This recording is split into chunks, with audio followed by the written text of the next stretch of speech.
समसामयिक घटना चक्र की यह नई बुक जो है बिहार एसआई 2023 एग्जाम के लिए आई है। इसमें प्रीवियस ईयर के दरोगा परीक्षा के सभी प्रश्न पत्रों का संकलन किया गया है, जो होने वाले बिहार दरोगा एग्जाम के लिए बहुत ज़रूरी है। एक एक करके हम लोग जो है इस चैनल पे प्रीवियस ईयर के प्रश्न पत्रों को देख रहे हैं। तो एक लास्ट जो बचा हुआ सेट है आज हम लोग उसे देख लेते हैं। तो चलिए वीडियो को स्टार्ट करते हैं। बिहार एसआई प्रारंभिक परीक्षा 2008 के प्रश्न पत्र से आज हम लोग बिहार एसआई प्रारंभिक परीक्षा 2008 का प्रश्न पत्र देखेंगे, जिसका पहला प्रश्न हम लोग देखते हैं। भारत के महान्यायवादी की नियुक्ति कौन करता है? तो आपका ऑप्शन जो है बी करेक्ट हो जाएगा। राष्ट्रपति जो है भारत के महान्यायवादी की नियुक्ति करता है।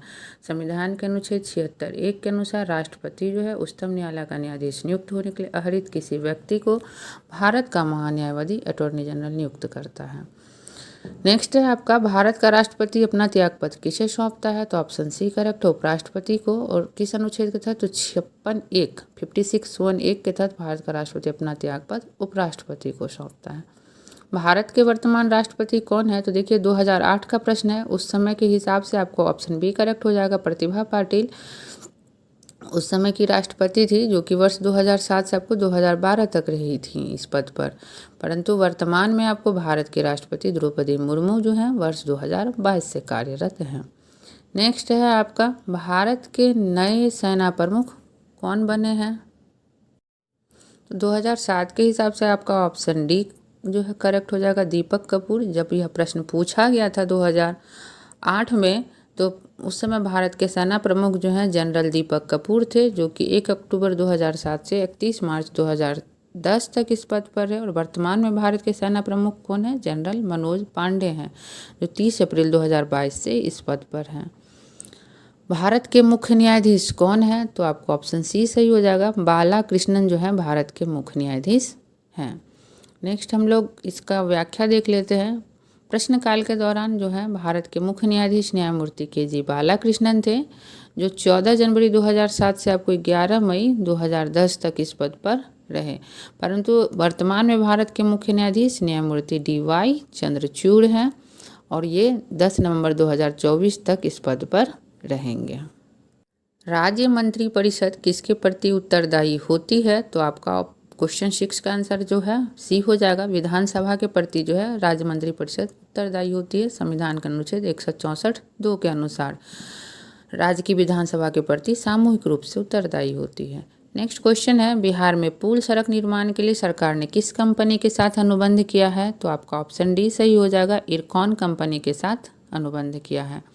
प्रश्नकाल के दौरान जो है बिहार राज्य सरकार द्वारा राज्य में पुल सड़क निर्माण हेतु इरकॉन कंपनी के साथ अनुबंध किया गया था। नेक्स्ट हम लोग देखते हैं, जूट के उत्पादन में बिहार का कौन सा जिला अग्रणी है? तो जूट के उत्पादन में आपको अररिया जिला जो है अग्रणी है। नेक्स्ट क्वेश्चन 9 नंबर है, 1857 के विद्रोह में बाबू कुंवर सिंह ने बिहार के किस क्षेत्र से नेतृत्व प्रदान किया? तो आपको आरा से प्रदान किए थे। ऑप्शन सी करेक्ट हो जाएगा। 1857 के विद्रोह में बाबू कुंवर सिंह ने बिहार के आरा क्षेत्र से नेतृत्व प्रदान किया था। नवनिर्मित नालंदा विश्वविद्यालय के चांसलर कौन बनाए गए हैं? तो आपको अमर्त्य सेन जो है चांसलर बनाए गए हैं, और यह जो है नोबेल पुरस्कार विजेता है अर्थशास्त्र में। इन्हें नवनिर्मित नालंदा विश्वविद्यालय का प्रथम चांसलर बनाया गया था। ज्ञातव्य है कि अमर्त्य सेन की अध्यक्षता में ही नालंदा परामर्शदाता समूह का गठन किया गया था। वर्तमान में जो है इस विद्यालय के चांसलर आपको डॉक्टर विजय भाटकर हैं। कब से? तो 25 जनवरी 2017 से हैं। तो जिस समय प्रश्न पूछा गया था उस समय अमर्त्य सेन थे। बिहार में लगभग कितने क्षेत्र पर कृषि कार्य होता है? तो ऑप्शन सी करेक्ट हो जाएगा, 60% क्षेत्र पर जो है आपको कृषि कार्य होता है।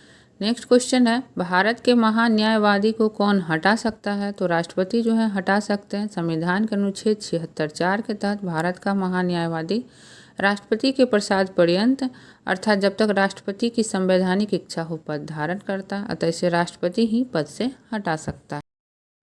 बिहार में कितनी साक्षरता दर है? 2001 की जनगणना के अनुसार से पूछा जा रहा है, तो आपको 47% हो जाएगा, जबकि वर्ष 2011 की जनगणना के अनुसार यह बढ़कर 61.8% हो गई है। हालांकि साक्षरता दर के संदर्भ में बिहार अभी भी देश में सबसे निचले स्थान पर है। तो जिस समय यह प्रश्न पूछा गया था उसमें आपको 47% था। नेक्स्ट क्वेश्चन हम लोग देखते हैं, ध्यानचंद किस खेल से संबंधित खिलाड़ी रहे हैं? तो ऑप्शन बी करेक्ट हो जाएगा आपका, हॉकी से संबंधित रहे हैं। मेजर ध्यानचंद हॉकी के प्रख्यात खिलाड़ी रहे, उन्हें हॉकी का जादूगर कहा जाता है। और वर्ष 1932 से 1936 के ओलंपिक खेलों में भारतीय हॉकी टीम को उन्होंने स्वर्ण पदक दिलाने में महत्वपूर्ण भूमिका निभाई है। शेरशाह के बचपन का नाम आपको फरीद था। यह सूर्यवंश के संस्थापक थे शेरशाह सूरी, जिनका बचपन का नाम फरीद था। और एक बाघ को मारने के कारण बिहार के तत्कालीन शासक द्वारा शेर खां की उपाधि इन्हें दी गई थी। नेक्स्ट है, राष्ट्रीय कांग्रेस की स्थापना कब हुई थी? तो आपको 1885 ईस्वी में हुआ था। ऑप्शन सी करेक्ट हो जाएगा। भारतीय राष्ट्रीय कांग्रेस की स्थापना एक सेवानिवृत्त ब्रिटिश ICS अधिकारी एलन ऑक्टेवियन होम ने 1885 ईस्वी में की थी। इसका प्रथम अधिवेशन 28 से 30 दिसंबर 1885 को बम्बई के गोकुलदास तेजपाल संस्कृत विद्यालय में आयोजित हुआ था, जिसमें व्योमेश चंद्र बनर्जी WC बनर्जी की अध्यक्षता में 72 सदस्यों ने भाग लिया था। नेक्स्ट क्वेश्चन हम लोग देखते हैं, व्यपगत का सिद्धांत से कौन संबंधित रहा है? तो डलहौजी जो है संबंधित रहे हैं व्यपगत के सिद्धांत से।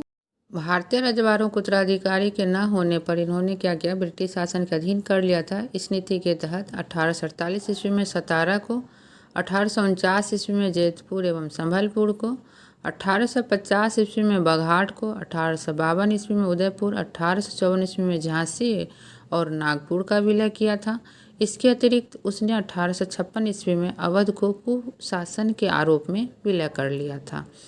नेक्स्ट क्वेश्चन है आपका, भारत का प्रथम वायसराय कौन था? तो आपका ऑप्शन डी जो है करेक्ट हो जाएगा। लॉर्ड कैनिंग जो थे भारत के प्रथम वायसराय थे। और 1857 के विद्रोह के बाद आपको 1858 का अधिनियम पारित हुआ था। इसके तहत भारत के गवर्नर जनरल को वायसराय कहा गया। तदनुसार भारत का प्रथम वायसराय लॉर्ड कैनिंग था। नेक्स्ट क्वेश्चन, ड्यूस शब्द जो है किस खेल से संबंधित है? तो आपका ऑप्शन ए करेक्ट हो जाएगा, टेनिस से संबंधित है। ड्यूस शब्द टेनिस खेल से संबंधित है। प्राचीन नालंदा विश्वविद्यालय का संस्थापक कौन था? तो आपका ऑप्शन डी सही है, कुमारगुप्त थे। प्राचीन नालंदा विश्वविद्यालय का संस्थापक गुप्त शासक कुमारगुप्त प्रथम महेंद्रादित्य को माना जाता है। यह विश्वविद्यालय कई शताब्दियों तक शिक्षा का महत्वपूर्ण केंद्र रहा। नालंदा विश्वविद्यालय बौद्ध धर्म दर्शन के अध्ययन के लिए विश्व प्रसिद्ध था। उसी के अध्ययन के लिए चीनी यात्री ह्वेनसांग यहाँ आया था। मुंगेर निम्नलिखित में से किसकी राजधानी थी? तो ऑप्शन ए करेक्ट हो जाएगा, मीर कासिम की राजधानी थी। मीर कासिम ने अपनी राजधानी मुर्शिदाबाद से मुंगेर स्थानांतरित की थी, क्योंकि वह मुर्शिदाबाद के षड्यंत्रकारी वातावरण और अंग्रेजों के हस्तक्षेप से दूर रहना चाहता था। गुरु गोविंद सिंह की माता का नाम क्या था? तो ऑप्शन डी हो जाएगा, इनमें से कोई नहीं। गुरु गोविंद सिंह सिखों के 10वें एवं अंतिम गुरु थे। इनका जन्म जो है 1666 ईस्वी में पटना में हुआ था, 1666। वे सिखों के 9वें गुरु गुरु तेग बहादुर के इकलौते पुत्र थे तथा इनकी माता का नाम गुजरी देवी था। नेक्स्ट है, फणीश्वर नाथ रेणु का जन्म कहाँ हुआ था? तो इनका जन्म पूर्णिया में हुआ था। यह प्रख्यात हिंदी साहित्यकार फणीश्वर नाथ थी। रेणु का जन्म जो है बिहार तत्कालीन पूर्णिया जिले वर्तमान अररिया जिले के औराही हिंगना नामक गांव में वर्ष 1921 में हुआ था।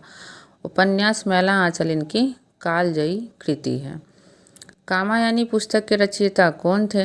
तो आपको ऑप्शन ए सही हो जाएगा, जयशंकर प्रसाद जो थे कामायनी पुस्तक के रचयिता थे। कामायनी के रचयिता छायावाद के उन्नायक हिंदी कवि जयशंकर प्रसाद थे। 25 है, अर्थशास्त्र पुस्तक किसने लिखी? तो ऑप्शन बी करेक्ट हो जाएगा, कौटिल्य जो थे अर्थशास्त्र के रचनाकार थे, जिनका नाम विष्णुगुप्त भी था। नेक्स्ट है, इनकलाब जिंदाबाद का नारा किसने दिया था? तो ऑप्शन डी करेक्ट है, भगत सिंह जो है इनकलाब जिंदाबाद का नारा दिए थे। इनकलाब जिंदाबाद का नारा प्रसिद्ध क्रांतिकारी सरदार भगत सिंह ने दिया था। यह उनकी क्रांतिकारी संस्था जो है हिंदुस्तान सोशलिस्ट रिपब्लिकन एसोसिएशन का आधिकारिक स्लोगन था। मूलतः इसकी रचना किसने की थी? तो मौलाना हसरत मोहानी द्वारा वर्ष 1921 में की गई थी, जिसे नारे के रूप में भगत सिंह ने लोकप्रिय बनाया। 27 नंबर है, बक्सर का युद्ध किस किस के बीच हुआ था? तो ऑप्शन ए करेक्ट है, मीर कासिम और अंग्रेज के बीच हुआ था। बक्सर का युद्ध 1764 ईस्वी में बंगाल के नवाब मीर कासिम, अवध के नवाब शुजाउद्दौला तथा मुगल सम्राट शाह आलम द्वितीय की संयुक्त सेना और अंग्रेजों के मध्य हुआ था। इस युद्ध में हेक्टर मुनरो के नेतृत्व में अंग्रेजी सेना ने इस संयुक्त सेना को हरा दिया। नेक्स्ट है बिहार में कुल कितने प्रमंडल हैं? तो ऑप्शन सी सही हो जाएगा, 9 प्रमंडल हैं। बिहार राज्य में कुल 9 प्रमंडल हैं, जिनके तहत कुल 38 जिले हैं। ये 9 प्रमंडल हैं पटना, पूर्णिया, भागलपुर, मुंगेर, मगध, तिरहुत, सारण, दरभंगा और कोसी। वर्ष 2001 की जनगणना के अनुसार बिहार की कुल जनसंख्या कितनी है? 8,28,78,796। ऑप्शन ए करेक्ट है। सितारा देवी किस विद्या से संबंधित हैं? तो ऑप्शन डी करेक्ट है, कथक नृत्य से यह जुड़ी हुई हैं। सितारा देवी 1920 से 2014 तक कथक नृत्य विद्या की प्रख्यात नृत्यांगना थी। इनका जन्म कोलकाता में हुआ था वर्ष 1920 में, और उन्हें जो है वर्ष 1973 में पद्मश्री से सम्मानित किया गया। 1920 में इनका जन्म हुआ और 1973 में पद्मश्री से सम्मानित किया गया। पटना हाईकोर्ट की स्थापना कब हुई थी? तो 1916 ईस्वी में पटना हाईकोर्ट की स्थापना हुई थी। पटना हाईकोर्ट की स्थापना 1916 में हुई थी। जैन धर्म के अंतिम तीर्थकर महावीर की मृत्यु पावापुरी में हुई थी, और जैन धर्म के अंतिम तीर्थकर 24वें तीर्थकर थे महावीर स्वामी, जिनका जन्म वैशाली के निकट कुंडग्राम या कुंडलपुर में हुआ था, जबकि इनकी मृत्यु राजगीर के समीप स्थित पावापुरी नामक स्थान पर हुई थी। नेक्स्ट क्वेश्चन है भगवान बुद्ध का जन्म लुम्बिनी में कहाँ हुआ था? लुम्बिनी कहाँ है? तो लुम्बिनी नेपाल में है। भगवान बुद्ध का जन्म 563 ईस्वी में कपिल वस्तु के निकट लुम्बिनी नेपाल में हुआ था। उनके पिता शुद्धोधन कपिल वस्तु के शाक्यगण के प्रधान थे। 34 नंबर झारखंड देश का कौन सा राज्य है? तो ऑप्शन सी करेक्ट है, 28वां राज्य है। बिहार राज्य से पृथक होकर झारखंड राज्य का गठन 15 नवंबर 2000 को देश के 28वें राज्य के रूप में किया गया था। नेक्स्ट है बिहार में लोकसभा सीटों की संख्या कितनी है? तो ऑप्शन डी करेक्ट है, 40। बिहार में लोकसभा सीट की संख्या 40 है, जबकि यहाँ से राज्यसभा की कुल सीटें 16 हैं। 16 राज्यसभा की और लोकसभा की 40 है। नेक्स्ट 36 नंबर देखते हैं अंतर्राष्ट्रीय महिला दिवस कब मनाया जाता है? तो ऑप्शन ए करेक्ट हो जाएगा, 8 मार्च को अंतर्राष्ट्रीय महिला दिवस मनाया जाता है। बिंबिसार किस वंश का राजा था? तो बिंबिसार हर्यक वंश का राजा था। मगध का शासक बिंबिसार हर्यक वंश का राजा था। ये शासक मगध का था और हर्यक वंश का राजा था। जैन साहित्य में इसे श्रेनिक कहा गया है। इसकी राजधानी राजगृह या ग्रीवरज थी। इसकी हत्या इसके पुत्र अजातशत्रु द्वारा की गई थी। 38 नंबर है भारत में प्रथम सत्याग्रह गांधी जी ने कहाँ शुरू किया था? तो ऑप्शन बी करेक्ट हो जाएगा, चंपारण में। महात्मा गांधी सर्वप्रथम चंपारण में 1917 ईस्वी में सत्याग्रह शुरू किए थे। यहाँ उन्होंने नील की खेती करने वाले किसानों पर लागू तिनकठिया पद्धति के विरोध में सत्याग्रह किए थे। भारतीय स्टेट बैंक ने हाल ही में भारत के बाहर कहाँ अपनी नई शाखा खोली है? तो ऑप्शन बी करेक्ट हो जाएगा, इजराइल में। जुलाई 2007 में भारतीय स्टेट बैंक ने इजराइल के तेल अवीव के डायमंड एक्सचेंज में अपनी नई शाखा खोली थी, तथा ऐसा करने वाला यह पहला विदेशी बैंक बना है। तो कहाँ खोला? इजराइल के तेल अवीव में, और यह पहला विदेशी बैंक बना था। सार्क का सबसे नया सदस्य देश कौन सा है? तो सार्क का सबसे नया सदस्य अफगानिस्तान बना है। सार्क दक्षिण एशियाई क्षेत्रीय सहयोग संगठन की स्थापना दक्षिण एशिया के 7 देश भारत, बांग्लादेश, पाकिस्तान, श्रीलंका, नेपाल, भूटान एवं मालदीव भारत, बांग्लादेश, पाकिस्तान, श्रीलंका, नेपाल, भूटान एवं मालदीव द्वारा वर्ष 1985 में ढाका में हुए सम्मेलन में की गई थी। अप्रैल 2007 में अफगानिस्तान इसका नवीनतम 8वां सदस्य देश बना। संयुक्त राष्ट्र संघ यूएनओ का मुख्यालय न्यूयॉर्क में है। न्यूयॉर्क सिटी यूएसए में है। संयुक्त राष्ट्र संघ की स्थापना द्वितीय विश्व युद्ध के बाद वर्ष 1945 में हुई थी। शिवाजी को किसने कैद कर लिया था? तो ऑप्शन सी करेक्ट है, औरंगजेब ने शिवाजी को कैद कर लिया था। शिवाजी औरंगजेब के बुलावे पर 1666 ईस्वी में आगरा गए थे, जहां औरंगजेब के दरबार में उन्हें सम्मानित स्थान न मिलने पर वे दरबार से बाहर निकल गए थे। इस पर औरंगजेब ने उन्हें आगरा में कैद नज़रबंद करवा दिया था। तो शिवाजी को किन्होंने कैद किया था? औरंगजेब ने कैद किया था। नेक्स्ट क्वेश्चन है महात्मा गांधी कब भारतीय राष्ट्रीय कांग्रेस के अध्यक्ष बने थे? तो 1924 ईस्वी में महात्मा गांधी भारतीय राष्ट्रीय कांग्रेस के अध्यक्ष बने थे। महात्मा गांधी केवल एक बार 1924 ईस्वी में बस अध्यक्ष बने थे। बंगाल का विभाजन 1905 ईस्वी में हुआ था। ऑप्शन बी करेक्ट है। इसकी घोषणा जो है बंगाल विभाजन के निर्णय की घोषणा 20 जुलाई 1905 को की गई थी, तथा बंगाल विभाजन 16 अक्टूबर 1905 को प्रभावी हुआ था। विभाजन के बाद बंगाल पूर्वी बंगाल एवं पश्चिम बंगाल में बंट गया था। 45 है, राज्यसभा और लोकसभा की संयुक्त बैठक कौन बुलाता है? तो बुलाते राष्ट्रपति हैं। ऑप्शन ए करेक्ट है। संविधान के अनुच्छेद 108 के तहत किसी विधेयक पर दोनों सदनों में मतभेद की स्थिति में राज्यसभा और लोकसभा की बैठक राष्ट्रपति बुलाते हैं। एक व्यक्ति को ग्राम पंचायत की सदस्यता के लिए चुनाव लड़ना है तो उसकी उम्र 21 वर्ष या इससे ऊपर होनी चाहिए। संविधान के अनुच्छेद 243 के तहत ग्राम पंचायत की सदस्यता के लिए चुनाव लड़ने हेतु व्यक्ति की उम्र 21 वर्ष या इससे ऊपर होनी चाहिए। नेताजी सुभाष चंद्र बोस राष्ट्रीय खेल संस्थान कहाँ स्थित है? तो पटियाला में स्थित है। ऑप्शन डी करेक्ट है। नेक्स्ट क्वेश्चन है 48, जसपाल राणा का नाम निम्नलिखित खेलों में से किस खेल से संबंधित है? तो ऑप्शन बी करेक्ट हो जाएगा, निशानेबाजी से संबंधित है। राजा भोज निम्नलिखित में से किस राजवंश से संबंधित थे? तो परमार वंश से संबंधित थे। राजा भोज परमार वंश के शासक थे। उनका राज्य मध्य भारत में मालवा क्षेत्र में विस्तारित था। वे कला, साहित्य एवं विज्ञान विषय के विद्वानों के संरक्षक थे। दिल्ली के लाल किला में स्थित मोती मस्जिद को किसने बनवाया था? तो ऑप्शन बी करेक्ट हो जाएगा, औरंगजेब जो है मोती मस्जिद को बनवाया था। दिल्ली के लाल किले में स्थित मोती मस्जिद का निर्माण मुगल सम्राट औरंगजेब द्वारा कराया गया था। इसका निर्माण सफ़ेद संगमरमर से हुआ था। वर्ष 1857 में मेरठ में प्रथम सिपाही विद्रोह की आग किस दिन भड़की? तो 10 मई को भड़की थी। ऑप्शन ए करेक्ट हो जाएगा। 10 मई 1857 को मेरठ से 1857 की क्रांति का प्रारंभ हुआ था। तीसरी कैवलरी रेजिमेंट के सैनिकों ने चर्बी युक्त कारतूस को छूने से इनकार कर दिया तथा खुलेआम बगावत कर दी। महात्मा गांधी की हत्या नाथूराम गोडसे ने कब की है? तो 30 जनवरी 1948 को नाथूराम गोडसे ने उनकी हत्या की थी। हाल ही में भारत के किस पड़ोसी देश में राजतंत्र की समाप्ति कर गणतंत्र की स्थापना हुई? तो ऑप्शन सी करेक्ट हो जाएगा, नेपाल में राजतंत्र की समाप्ति कर गणतंत्र की स्थापना हुई। कब? तो वर्ष 2008 में नेपाल में राजतंत्र की समाप्ति कर गणतंत्र की स्थापना हुई थी। नेक्स्ट है 54, राज्यसभा का सदस्य निर्वाचित होने के लिए आवश्यक न्यूनतम उम्र सीमा कितनी है? तो ऑप्शन बी करेक्ट हो जाएगा, 30 वर्ष जो है न्यूनतम उम्र सीमा है। संविधान के अनुच्छेद 84 ख के अनुसार राज्यसभा का सदस्य निर्वाचित होने के लिए न्यूनतम आयु सीमा कितनी है? तो 30 वर्ष है। और लोकसभा का सदस्य निर्वाचित होने के लिए न्यूनतम आयु सीमा 25 वर्ष है। 55 नंबर है, वर्ष 2010 में आयोजित होने वाला कॉमनवेल्थ खेलों की मेजबानी कौन करेगा? तो भारत करेगा। 2010 का कॉमनवेल्थ गेम भारत में हो चुका है। वर्ष 2008 में हो रहे ओलंपिक खेल का आयोजन स्थल है तो चीन है। 2008 में चीन में ओलंपिक खेल हुआ था।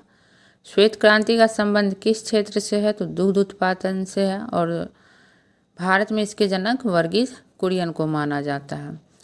सतलज, चिनाब और रावी निम्न में से किसकी सहायक नदियां हैं? तो ऑप्शन सी करेक्ट हो जाएगा, सिंधु की सहायक नदियां हैं सतलज, चिनाब और रावी। नेक्स्ट है 59, WWE के भागीदार द ग्रेट खली का असली नाम क्या है? तो दलीप सिंह राणा जो है द ग्रेट खली का असली नाम है। WWE वर्ल्ड रेसलिंग इंटरटेनमेंट के भागीदार रह चुके भारतीय पहलवान द ग्रेट खली का असली नाम दलीप सिंह राणा है। नेक्स्ट है पंडित रविशंकर का संबंध निम्नलिखित में से किस वाद्य वादन से रहा है? तो सितार हो जाएगा। ऑप्शन ए करेक्ट है। पंडित रविशंकर 1920 ईस्वी में जन्म ली। 2012 में इनकी मृत्यु हो गई। भारत के विख्यात सितार वादक थे। इन्हें वर्ष 1999 में भारत का सर्वोच्च नागरिक सम्मान भारत रत्न प्रदान किया गया था। 61 है, निम्नलिखित में से किसे लोकनायक कहा गया है? तो जयप्रकाश नारायण को लोकनायक कहा गया है। प्रसिद्ध समाजवादी राजनीतिक एवं चिंतक तथा भारत छोड़ो आंदोलन के सक्रिय नेता जयप्रकाश नारायण को लोकनायक कहा जाता है। उन्होंने इंदिरा गांधी सरकार के विरुद्ध संपूर्ण क्रांति आंदोलन प्रारंभ किया था। बुलंद दरवाज़ा निम्नलिखित में से कहाँ स्थित है? तो आपको फतेहपुर सीकरी में स्थित है। ऑप्शन सी करेक्ट है। बुलंद दरवाज़ा फतेहपुर सीकरी में अवस्थित है जो कि वहाँ की जामा मस्जिद का मुख्य प्रवेश द्वार है। कुछ इतिहासकारों के अनुसार इसका निर्माण मुगल सम्राट अकबर द्वारा अपनी गुजरात विजय के उपलक्ष्य में कराया गया था, जबकि पर्सी ब्राउन ने इसका निर्माण अकबर द्वारा दक्षिण विजय 1601 से 2 के उपलक्ष्य में बताया है। नेक्स्ट क्वेश्चन है 63 नंबर, एक लंबे अंतराल के बाद भारत एवं बांग्लादेश के बीच कौन सी रेलगाड़ी चलाई गई है? तो ऑप्शन डी करेक्ट हो जाएगा, मैत्री एक्सप्रेस। कई दशकों के लंबे अंतराल के बाद अप्रैल 2008 में भारत के कोलकाता और बांग्लादेश के ढाका के मध्य मैत्री एक्सप्रेस नामक रेलगाड़ी प्रारंभ हुई थी। उल्लेखनीय है कि वर्ष 2017 में कोलकाता भारत और बांग्लादेश के खुलना के मध्य दूसरी रेल सेवा बंधन एक्सप्रेस के नाम से प्रारंभ की गई। नेक्स्ट क्वेश्चन है 64 नंबर, भारत के राष्ट्रपति को पद से कौन हटा सकता है? तो ऑप्शन बी करेक्ट हो जाएगा, संसद जो है हटा सकता है। संविधान के अनुच्छेद 61 में विहित प्रक्रिया के अनुसार महाभियोग प्रस्ताव पारित करके राष्ट्रपति को संसद हटा सकते हैं। 65 है, भारत का व्यापारिक संबंध सबसे पहले किस यूरोपीय देश से स्थापित हुआ? तो आपको ऑप्शन ए करेक्ट हो जाएगा, पुर्तगाल के साथ स्थापित हुआ। बैडमिंटन कप का संबंध किस खेल से है? तो इसका संबंध हॉकी से है और यह कप 1895 ईस्वी से कोलकाता में आयोजित किया जाता है। पृथ्वी का एकमात्र प्राकृतिक उपग्रह है? तो आपका ऑप्शन डी करेक्ट हो जाएगा, चंद्रमा जो है पृथ्वी का एकमात्र प्राकृतिक उपग्रह है। नेक्स्ट है जातक पवित्र ग्रंथ है? तो बौद्धों की है। जातक बौद्धों का पवित्र ग्रंथ है जिसमें महात्मा बुद्ध के पूर्व जन्मों की कथाएं वर्णित है। इनकी रचना मूलतः पाली भाषा में की गई थी। नेक्स्ट क्वेश्चन हम लोग देखते हैं 69, स्वेज नौ परिवहन नहर भूमध्य सागर को किसके साथ जोड़ती है? तो आपका ऑप्शन डी करेक्ट हो जाएगा, लाल सागर से जोड़ती है। स्वेज जो है भूमध्य सागर को लाल सागर से जोड़ती है और इसका निर्माण कब हुआ था? आपको 1859 से 1869 ईस्वी के मध्य हुआ था तथा इसे आधिकारिक रूप से नवंबर 1869 में परिवहन हेतु खोला गया। कब खोला गया परिवहन हेतु? तो नवंबर 1869 में।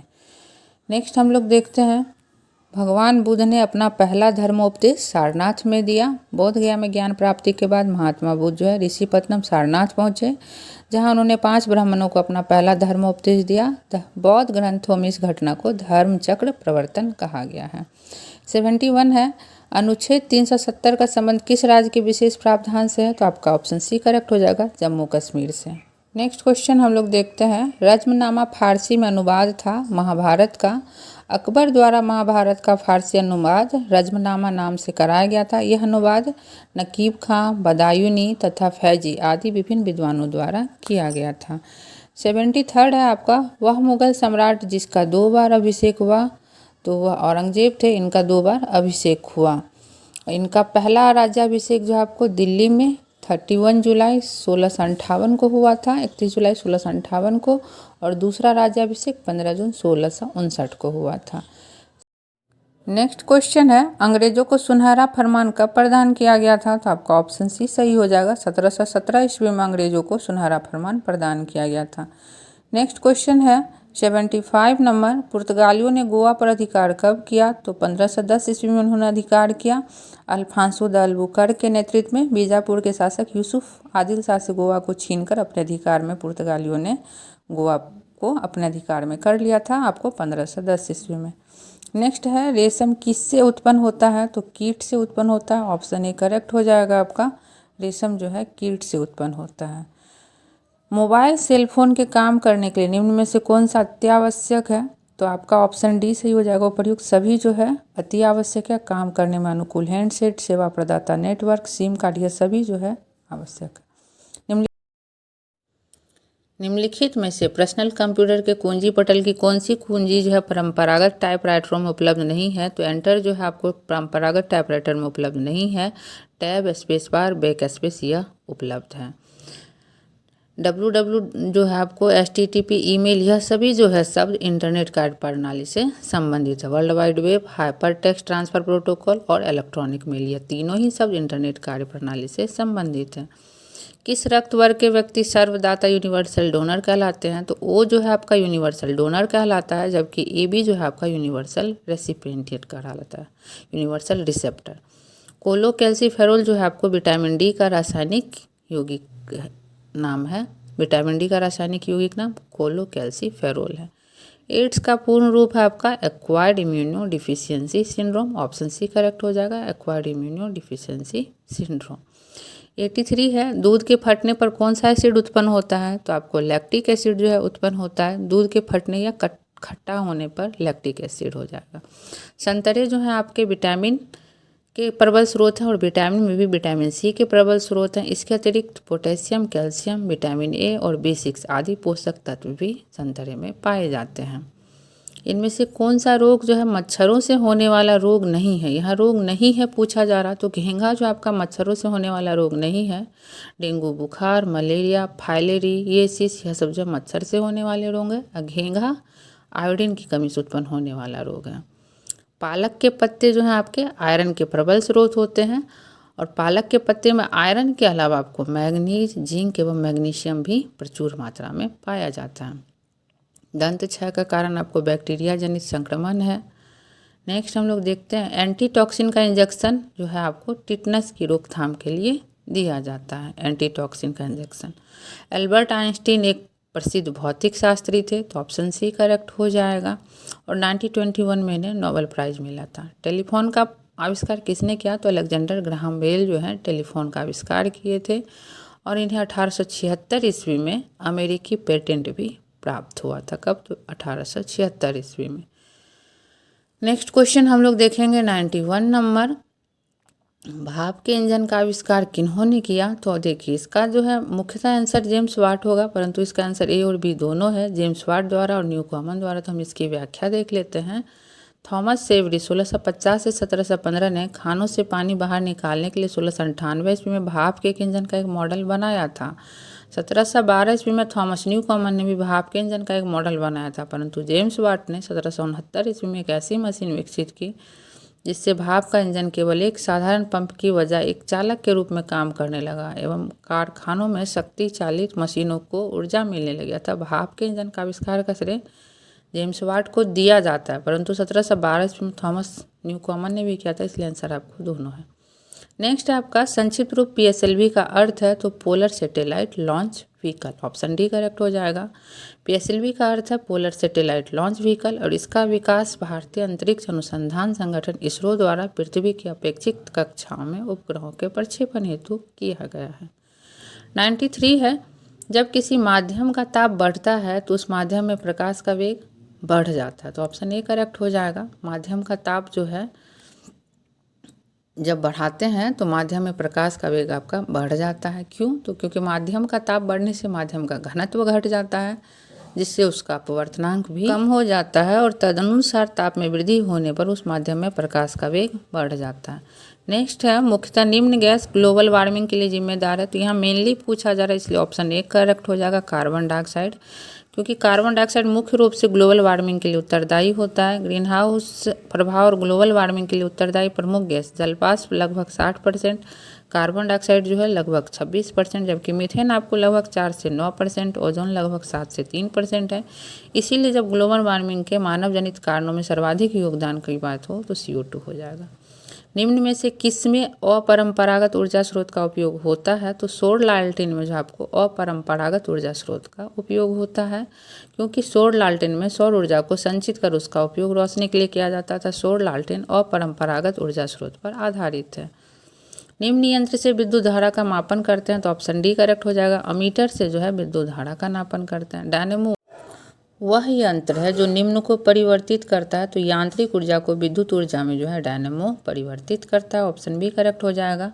डायनेमो यंत्र के द्वारा यांत्रिक ऊर्जा को विद्युत ऊर्जा में परिवर्तित किया जाता है और यह जो है आपको DC इलेक्ट्रिक जनरेटर है जो डायरेक्ट करंट उत्पन्न करता है। 98 है आपका गैल्वेनीकृत या गैल्वेनाइड लोह चादरों पर निम्न की परत चढ़ी होती है, तो आपको जस्ता की जो है परत चढ़ी होती है। ऑप्शन सी करेक्ट हो जाएगा। लोह चादरों को संक्षारण मीन्स रस्टिंग से बचाने के लिए उन पर जस्ता जिंक की परत चढ़ाकर गैल्वेनीकृत किया जाता है। नेक्स्ट क्वेश्चन हम लोग देखते हैं 99 नंबर, पृथ्वी में उपलब्ध सबसे कठोरतम पदार्थ है, तो आपका ऑप्शन भी करेक्ट हो जाएगा। हीरा जो है सबसे कठोरतम पदार्थ है पृथ्वी में। 100 नंबर क्वेश्चन है, वाशिंग सोडा किसका सामान्य नाम है? तो सोडियम कार्बोनेट का नाम है। वाशिंग सोडा सोडियम कार्बोनेट का समान नाम है। इसका रासायनिक सूत्र Na2CO3 है। इसके साथ ही प्रीवियस ईयर के सारे सेट आपके कंप्लीट होते हैं। एक एक करके सारे सेट इस चैनल पे लोड कर दिए गए हैं। अब सारे सेटों का एक मास्टर वीडियो भी आपको इस चैनल पे देखने को जल्द ही मिलेगा। देखने के लिए और इस चैनल पे बने रहने के लिए धन्यवाद।